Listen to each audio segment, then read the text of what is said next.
Hello everyone, Kent Bressler here. I want to welcome you to Kent's Kidney Stories. During our time together over these podcasts, I'd like to discuss kidney disease. I'd like to tell you about my journey as a transplant patient, but also talk about dialysis, kidney donation, and just about anything else that might be of interest. Kent's Kidney Stories, a podcast endorsed and sponsored by kidneysolutions.org.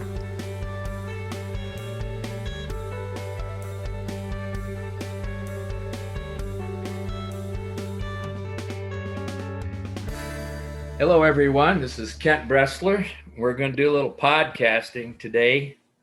I don't know what time you'll listen to this, but it's a wonderful, beautiful day in the state of Texas today. So we're blessed. God brings this to us every day, and it's what we make of it. So let's pray before we start.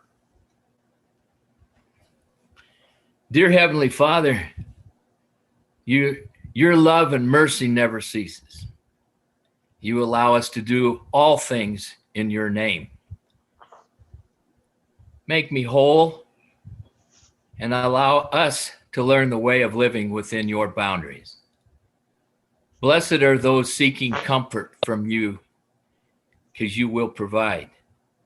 We ask all of this in your holy name, dear Lord. Amen. Okay, so like I'm pumped. Sometimes I get jacked up, and sometimes I'm kind of like here or there. I've had two podcasts we've done this morning. This second one is really something that I've been looking forward to. I'm bringing on a fellow by the name of Ed Drake. He is a founder and operator of the YNOTT organization, or YNOTT program. YNOTT, it's YNOTT Foundation, and you can find it on YNOTT.org. And I would, if you don't do anything today, or since you're listening to this, if you'll just go to that website and absorb it, you're going to be shocked. This man has a wonderful organization, and I want him to come on today and just kind of, we're going to talk about his organization and him, because he's also been transplanted. So we're going to have a good time. So welcome, Mr. Edward Drake. No, awesome. It's great to be here. And yeah, what a beautiful prayer. And you just inspired me to starting my my day with my team the same way. So thank you for the prayer. I feel even more powerful. And it's a pleasure to be on your podcast. And I'm so proud of you all, and keep up the amazing work that you're doing. Well, we're gonna keep it up. You know, we've always said that we personally, I'm not done till I draw my last breath working with kidney patients. So, and people that are working with kidney patients are special to me. So that makes you special. Yes, sir. And, you know, B.B. King used to say you're special, right? B.B. King understood music. He also understood people. And I understand what you're doing, and it's fantastic. So here we go. This foundation, I read on the website, it has several programs, okay? So just give me an overview, and then we'll kick in with some questions later on. Just give me an overview of what you do.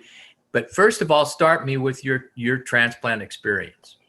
Yes, sir. Yes, sir. Back in like 2006, I was just 2005, 2006. I was just a happy-go-lucky student athlete, just pursuing my dream of being the first college graduate in my family and pursuing my dream of playing sports at the collegiate level. When everything was going great, but doing a routine physical, the doctors were alarmed by my blood pressure, which was like 148 over 120 at the time. And Wow. I was seeing a pediatric doctor at the time, which is kind of hilarious. And they thought that, maybe the cuff is too small, because I was working out hard. I was in the gym. They had to go find an adult cuff. And yeah, my blood pressure showed up at the same level. So I just remember being rushed to the hospital at that time, and just like my whole life just start flashing and moving real quick. I just remember being at St. Vincent's. I'm from Ohio, Toledo, Ohio. Oh yeah, okay.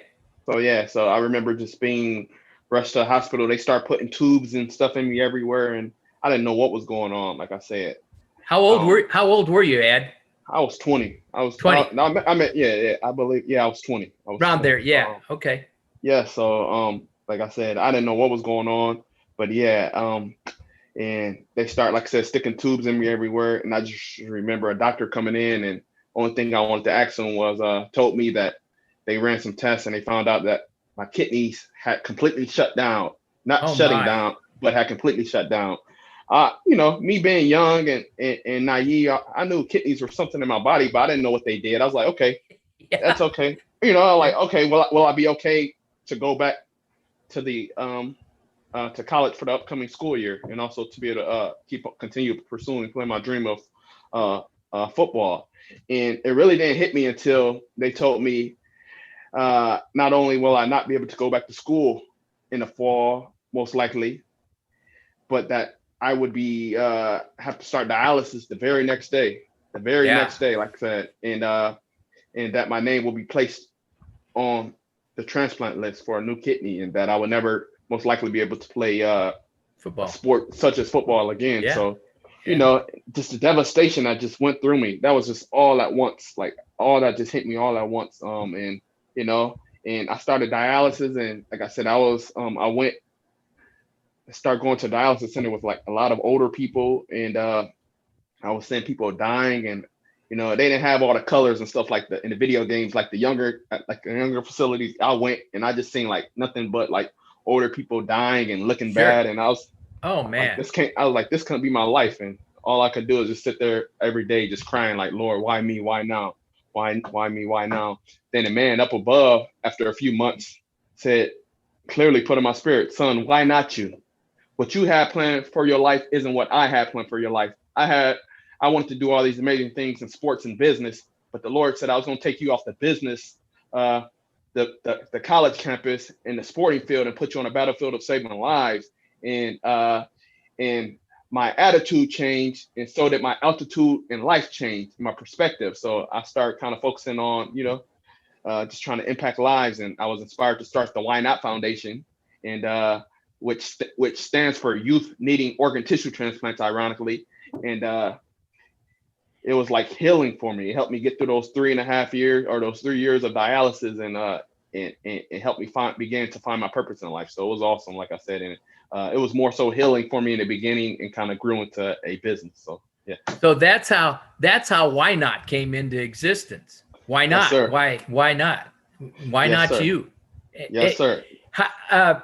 So did you get a deceased donor, or Yes, sir. Did you? Okay. Yeah, yes, sir. After three, like I said, after 3, I think a little under 3 years of waiting on dialysis, a donor named Leanne, who was a deceased donor, who in Acts said yes to becoming an organ and tissue donor. So I'm so thankful for that gift. Absolutely. That she offered me. Yeah, in death, she gave me life. So but yeah, she saved my life. So I received it from a deceased donor, and it's crazy because when I was writing her family, I didn't know what to say, because here I am, it's like, I'm like, I got a new lease on life, while at the same time, they lost a life. Yeah, they lost a life. So when I had to write the family, I didn't know what to say. So the only thing the Lord put in my spirit is, words are meaningful, but actions are powerful. I was going to allow their family, in her honor, to see by my actions how appreciative and how much gratitude I had. That's right. What she That's gave me. great, Ed. So yeah, so here we are. The fight. So that's uplifting to me, because you didn't have to go anywhere, and the Lord put you there, and he spotted you in that youth organization, right? You actually were a young man, 20 years old, and that's he molded you. He just molded you right into the YNOTT organization. It's great. So health-wise, you're doing good. Yeah, can't complain. You know, as transplant patients, it's always something day by day. Yeah, we go. It's always something. But it can be worse. We always know we're a day or an hour away, a second away from being right back where we started. So exactly, we got to count our blessings and continue to do what we can do with what we have where we are. So just a little bump. We always have bumps. That's what I call them. You know, you Yes, got it. sir. You always got a little bump. There aren't mountains, just bumps, and you Yeah, adjust. Your yeah. body adjusts, you adjust, Yeah, and yeah. your organization adjusts. Okay, Yes, here sir. we go. This is a great story. Now, Uh-huh. I'm telling you, I was impressed when I looked at that website. It's a beautiful website. Everybody Wow. needs to get on that website and just learn from what's on it. It's very easy and it flows good. It's colorful. It's got young people on it. It's great. And it's all spelled out on there. One of the things that stuck out to me was you have like 4 programs. It listed 4 programs: Mhm. patient family, Mhm. health and wellness, Mhm. inspirational speaking, Mhm. and scholarships. Yes, sir. Dwell on a couple of those.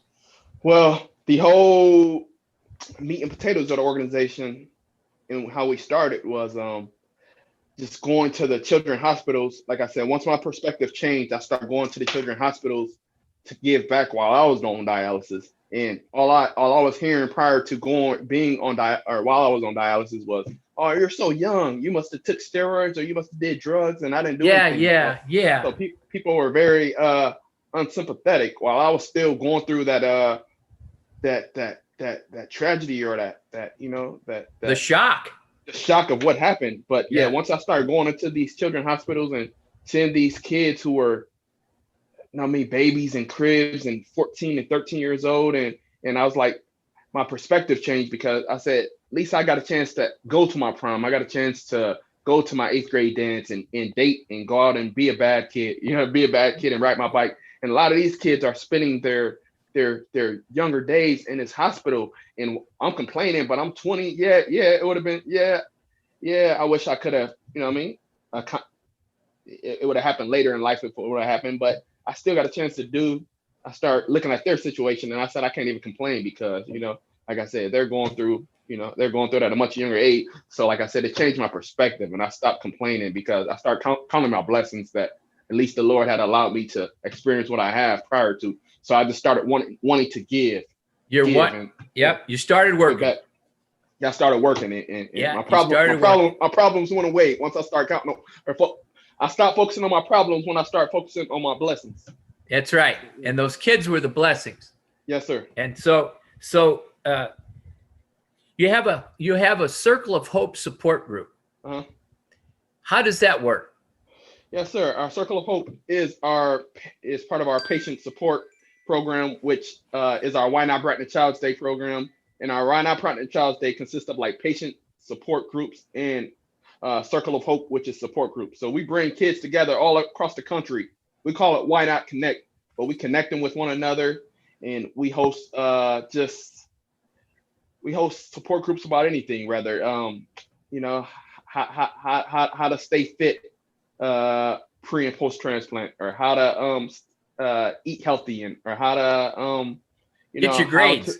how to get our grades, how to not, like we talk about a wide, vast range of topics. So, and like it's almost like healing. It's like a healing circle. That's why it's called Circle of Hope. Like I said, Okay. It's a support group. It's like a healing section for all of us.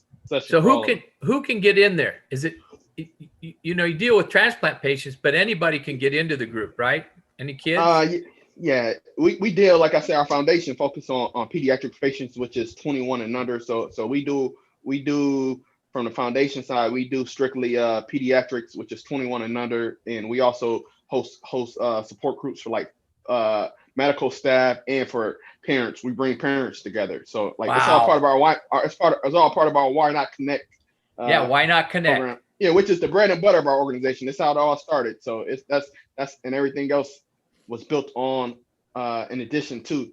But yeah, just the meat and potato was just providing these support for these patients, which is part of our Why Not Connect, which is, like I said, hosting these support groups for the patients and the families, and bringing the medical physicians. We call ourselves the ear for the health physicians and the voice of the youth, because the voice, I mean, we've been where they are. We've been where they are, but also we are on the professional side as well. So we're kind of like that link that can help bridge that gap between the patients and the patients and families and the medical physicians. So because you knew at a young age when the doctor's talking, he's talking foreign language to you. Yeah. Right. It's Yeah, foreign language. You're hearing him, but you ain't understanding. So no, your group, your organization does a service to them by yeah, assisting them through this. It's yeah, great.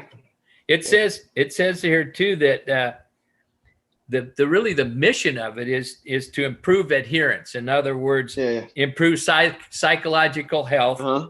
Uh-huh. and improve the transition to adulthood, which I think Yes. is significant. Yeah. That's one of the most valuable things is getting to adulthood. And if you Yeah, don't have absolutely. skills once you get there, you don't do very You well. don't. You don't. And you know what's crazy, Kent, Yeah, is it's in an unfair world. Like I talk to a lot of these young kids, and once you get your transplant, it's crazy. Once I got my transplant, I still was like thrust into this competitive field with all these people. Well, I had to leave college for a little bit, which I ended up going back and finishing. But while I had to leave college, once I start trying to go back and having to provide for my family and stuff like that, I still was competing with all these kids who kind of had, I won't say easy road, but they went straight through. They didn't have some battle. I'm sure. competing with, or they didn't have some of the setbacks myself and others have, but we're still competing with them for the same jobs and same this and that. And we don't got those credentials, and they're not saying, oh, this person was. They don't take into consideration that this person, that these kids were in the hospital all their life, so they may not have the credentials, but they still got to provide for their family as well. So it's like all that stuff. Like that's why I said psychological is key. And one thing with the organization, I definitely wanted to provide opportunities for jobs to be able to allow these kids who may not have all the educational background due to their health issues, health challenges over the years, but they know about transplants, and they know about potentially helping others, or they can learn about helping others in that space. So, like I said, our goal in the future is to continue to give these kids jobs and internships and help them elevate on a career level as well. Because most people don't think that these kids got to grow up to be adults. And the world is cold. The world don't care. Once you get out there, you still got to provide for your family. And Exactly. Oh, like I said, exactly. you're a transplant patient as well. And with So it's tough. It could, yeah, with COVID now, it's even more difficult, yeah, right? yeah. So, one of the things too, it said it really caught my Mhm. interest here. It helps maintain compliance. Yes. I think that's a word that we see even in adults, but Mhm. it's even more so in a developing child, Mhm. trying to get them to maintain compliance, to keep their kidney, right? Mhm. Mhm. So that's a really interesting part of this program. Uh, so much of this is geared on, i.e., how privileged you are in the system. Mhm. Yes, sir. Isn't that true? Yes, sir. Absolutely. So You're right. so the ones who don't have the opportunity, that doesn't mean uh, just in general, Yeah. they don't have the opportunity to step up and step into something Yeah. because they've Yeah. been sick all this time. And you Mhm. know as well as I do that kidney disease, it's not so Yeah. evident that you're sick, Yeah. right? It's not. It's You're right. quiet. Yeah. You're right. And So so, that's the hardest part with yeah. kidney disease. And Yeah. when you're young, it's even worse. So this Absolutely. great organization. So tell me some of the programs you have for health and wellness. Like I said, being a former athlete, it's crazy how the Lord, and we gotta go back to the Lord, because that prayer, when we said that prayer, you stirred up something in my spirit where it became, like I said, it became not about me but about Him. So Exactly. so so Exactly. so in keeping it about Him, it's crazy how the Lord, like how you're saying all this stuff right off the website, and sometimes I forget that even though I'm the founder and all this stuff the Lord facilitated a lot of this stuff through me and through all the people He blessed. Sometimes I forget because it was bigger than me. You know what I mean? He might have put something in me that day, and we've been doing it, and it don't seem like much because I mean it's the Lord. Like I'm not smart enough to like, oh wow, I'm not smart enough to think like that on a consistent basis. But to get to your point, yeah, being a former athlete, um, I remember I got my transplant at the Ohio State Medical Center. So I remember looking out my hospital bed and looking at Ohio State Stadium, and I used to be wondering, like, man, I wonder what it's like to host, to go inside there or to host an event there. And I just walked into Ohio State, didn't know no one. I just walked in there and told them that I got this idea to host a youth tournament. And they were so shocked, like, who are you? We're Ohio State. I'm sure y'all probably feel the same way. Like, Texas is so big, so y'all got Texas A&M, Texas, everything, TCU. But in Ohio State is everything. Yeah, so that's it. I walked in there and they're like, who is you? But they were so impressed by my ambitions that they actually reached out and gave me an opportunity, which is the Lord. They gave me an opportunity to rent out that whole stadium, $110,000 stadium, and host 110 capacity wise. Yeah, people. And I rented out that stadium in collaboration with my buddy Cecil Doggett in the NFL Ohio organization, and we host a youth flag football tournament and health fair. And we had over like 500 kids participate in each year, which is to increase awareness about organ and tissue donation and other causes, and also to promote healthy wellness and prevention in the community. And that's God. I mean, that's God. He gave me an opportunity. I'm telling you, that's God. I mean, he took me off the football field, right? But he allowed me to now we went back on the business side, on the organization side, being around the facility. But instead of for my glory, he allowed us to do it for the glory to help other people and for his glory. So I'm telling you, Kent, God is awesome. That's right. He sets you up to be what you are, not who you are. Absolutely. So we do a lot of events like that, of events like that. Yeah. Sporting because wellness is so important after you've been transplanted. I don't care when you have it, but even so more so, most of these children, I call them that, are going to end up having another transplant somewhere along the line. Yes, that's just an automatic. They're going to outlive it. Mm-hmm. It only lasts so long. Yes, sir. And so getting them to adhere to the program and understanding you have opportunities like that, and they want to be active. These kids don't want to sit around. And now maybe it's different now with these video and stuff, but if they can get out and run around on the stadium floor, how impressive can that be to a kid? I mean, it's just amazing what it would do to their frame, to their mind, the mindset. Yeah. So awesome. But they running around. The thing was that they were running around Ohio State, which inspired them in a dream and which opened it up to us being able to instill the messaging. Sometimes it's not what you say, but how you say it. Yes. And now they looking at us like, wow, you all did this. So they're listening. But at the same time, I'm going up to the kids like, are you eating your vitamins? Are you doing this? Are you working out every day? No. Right. Are you working out every day? Working every day? No, they say no. I'd be like, do you know anybody who ever had any health issues? No. Then I pull out my arm and they see my fistula in my arm and they see I pull out all my medications. They be like, wow, you don't look sick. I'm like, see, that's the point. You never know. Exactly. That is the point. It's going to be with them their whole life. Yeah. And it's not to become, you say to yourself, well, gee whiz, I'm poor me or whatever. It's just the fact they have to understand that as they progress, they're looking for work. They need to say, I have kidney disease. I want you to know that. Or I've been transplanted. You need to be proud that you have it. It's just like any other chronic illness. People have to know or they can't pray for you. Yes, sir. All right. Yes, sir. And they can't help you get over that hump. So I just tell everybody, don't be afraid to say what you have. It's you. Absolutely. Yeah. So. Yeah. All right. Tell me about your organization, your people that you've surrounded yourself with. Who's in your group? Who's your circle? It's so many people from around the country. They're literally like hundreds of people.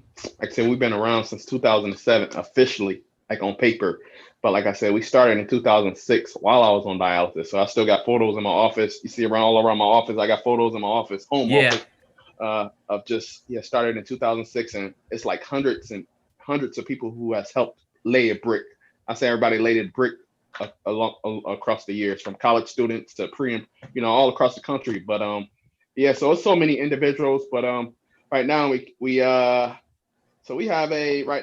currently on a day-to-day, we have a team of about like 7 volunteer staff. I don't take a salary or anything. I do it all. I kind of like the Lord has blessed me with other revenue, so I don't got to take a salary at this point. like I said, do it all because it's my baby. It's my That's baby right. and helping people. But yeah, and we got a great board, and like I said, we just got a board of like 7 or 8, and yeah, we got people scattered throughout the country, which is a part of our Why Not Impact Lives team. So it's too many to count, and like I said, and like our network is huge because we've been around. Like I said, we've been around so long, and we've done so many different places. Like I'm talking to you out of Atlanta, but Atlanta, Georgia, where we're based too, but we're also based in Ohio, where the whole story begun. And I mean, it's still to this day. I haven't lived in Ohio on a day-to-day in years, but people still calling me and said, "Oh, I see your organization. People got your organization shirts on here, or it's billboards, and it's this and that." So I mean, the Lord has truly been amazing, and yeah, it's all God. But yeah, we got a strong team, strong network. Donations. How does somebody get a donation into you guys? You got to have some heavy operating costs. So how do you donate to the Why Not Connect or Why Not organization? Yes, you can visit our website, www.ynot.org/donate, or just go to our website and you can look there and see how to donate and support our efforts. Like I said, each year we're preparing for our annual Why Not Impact Lives holiday drive, where we impact the lives. We visit various children's hospitals across the country, at least about 5 or 6 this year, in Michigan, Ohio, California, Washington, D.C., and I think in Georgia, where we'll be delivering just gifts and hope and inspiration virtually to patients and families. And we just did our school supply drive in the fall. Yeah, I saw that in various states, and yeah. So we did that, and like our Why Not Connect. We're launching a new Why Not Connect support site, in which it's crazy because we launched this site back in 2011, actual support site where we host all our support groups and mentoring sessions and forums and everything on this site specifically for patients, families, medical physicians, and other people in the transplant field. But it's all around like the pediatric population. And we'll do, and we will open it up to health and wellness, like schools and stuff like that at some. Yeah, you're gonna grow. Yeah, you're gonna grow. Yeah, you've been growing. Yeah. But so yes, sir. So we're launching that in 2021. So relaunching that in 2021. So yeah, so you can visit our website and see how to support. And I want people to know that. I want people to know that, because you need money to operate, and I know it's tough. I know people are out of work, but you're given part of this. I have the same thing with Kidney Solutions. You know, I had Kidney Solutions, and I don't take salary. It's not about me. Yeah. So I'm in good company then. If you're not taking one, I'm okay with it. Yeah, absolutely. And nothing against those who do, but yeah, the Lord absolutely. Has, you know, I mean, at this point, you know, it's like it's, you know. Yep. It is what it is. It is what it is. Yes, sir. Yes, sir. Yes, all right. Tell me, what's the biggest struggle right now for you in the whole thing? What's the biggest struggle? And it's something you probably can handle, but what is the biggest struggle? The biggest struggle, I'll be honest, Kent, and it kind of adds on to our transition to adult care. Although I'm older now, because I started the organization at 20, and I'm into my 30s now. But just now being having a family of my own, and continue trying to expand my family and run my home, and like I said, I got other businesses outside of my organization, and just trying to maintain everything on top of just continuing to make sure everything running smoothly within the organization. It's just a tough balance, and you know, and with how everything with the pandemic has kind of shaken everything, it just kind of you know, it's just some uncertainty in some areas, and just trying to adjust to the new norm. So that's been the toughest, but that's been the toughest balance, because you just don't know how you know, you're just trying to adjust to the new norm of like I said, instead of working in my office, I'm working from home, and now even with our medical situation, now seeing doctors virtually, and you can have a cough, and they almost don't want to even see you for nothing because they think you got COVID, and like, man, I could just have the I could just be having an asthma attack, or Sure, I could just be, sure. I just could, my blood sugar could be low, and you thinking I got COVID, so oh my God, I go to the ER, and it's Right. like everything is so, and you know us, we know, Kent, and I know you feel the same way like me. When I seen that doctor with my blood pressure at 248 over 120, and I didn't know it, and I could have dropped dead because high blood pressure is a silent killer. I know the Lord has me here for a reason, so I don't fear. I fear nothing but not being ready when God comes, and also not fulfilling my purpose, which is to inspire and impact lives, utilizing the platforms the Lord has blessed me with, such as our foundation. Nothing else really fears me because we know nothing. We don't control anything anyway. Nope. So we really don't got no control of nothing anyway. So let go and let God. So I mean, hey, I'm kicked up with my feet up, and just trusting the one who has all the answers. So exactly. And I had a boss one time and told me my dad was dying, and I was forlorn. I just really, I understood it. I'm an RN. I get it, and he believe it or not, he was a funeral director for 40 some years. So I lived with death quite a bit. Okay. But she said to me, and I've kind of taken this if there's a grain of salt, but it was really a good saying. She said, you know what, Kent, we don't live for here. Mm-hmm. And that I thought that was profound. Just that little and she did that in passing. She didn't get in my face and say, you don't live for here, straighten up your act. She was in passing. She just said it and then walked on. And I thought to myself, you know what? She's right. Yes, sir. You sit back, you stay in your own lane, and the decisions that you make need to be founded on Christ's spiritual being. You need to be able to do that. Then you're okay. Yes, sir. And what you're doing here, my friend, it is a fantastic program. Yeah. And I want you to, we struggle a lot as transplant patients, and especially as you age, you get older. Mm-hmm. And you're a lot younger than I am, but I'm going to tell you, it ain't going to change. Yeah. And like I've told Jason and the people that I work with, this is not about taking care of others. It's about taking care of yourself so you can take care of others. Yes, sir. And yes, sir. And I struggle with that. I'll be honest with you. Yes, you do. I'm sure you do. I struggle with that, and yeah, I'm working on.